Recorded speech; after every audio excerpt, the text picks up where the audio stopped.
বেশ কিছুদিন ধরে ছেলে বলছে চকলেট খাবো চকলেট খাবো, আর ওর জিম্মা ওকে একটা চকলেটের ওই ডার্ক ফ্যান্টাসির একটা প্যাকেট দিয়েছিল। তো ছেলে ওপর থেকে নিয়ে এসেছিলো।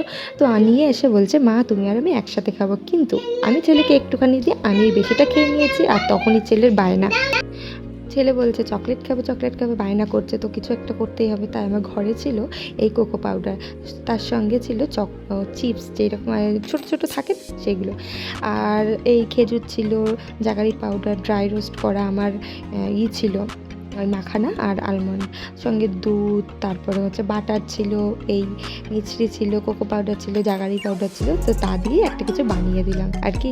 ওই একদম প্রথমেই হচ্ছে কী করেছি বলো তো, কোকো পাউডারটার মধ্যে দুধ, একটু বাটার, একটু জাগারি পাউডার দিয়ে ভালো করে ফুটিয়ে নিয়ে তার মধ্যে খেজুরটা দিয়ে দিয়েছি। তার উপর দিয়ে আমি ড্রাই ফ্রুটস যেগুলো আছে আর তার সাথে মাখানা ছিল, তারপরে হচ্ছে জাগারি পাউডার, আর তার ওপরেই চকো চিপসগুলো দিয়ে দিয়েছি, ফ্রিজে রেখে দিয়েছিলাম। আর তারপরে বার করে ছেলেকে দিচ্ছি। দেখো ছেলের তো ঠান্ডা লাগছে, বুঝতেই পারছো, ফ্রিজ থেকে বার করে দিচ্ছি। বেশ একটা আইসক্রিম ওইরকম লাগছিলো, কিন্তু অন্যরকম একটা টাইপস খেতে লাগছিলো। তো তোমরা কিন্তু ট্রাই করে দেখতে পারো। ছেলে বলছে মা আরও দাও আরও দাও। আমি খেয়ে দেখলাম সত্যিই ভালো। তো তোমরা চাইলে কিন্তু এরকমভাবে ট্রাই করতে পারো, ছোটো থেকে বড় সবার পছন্দ হবে। আজ তবে এখানে শেষ করলাম, টাটা।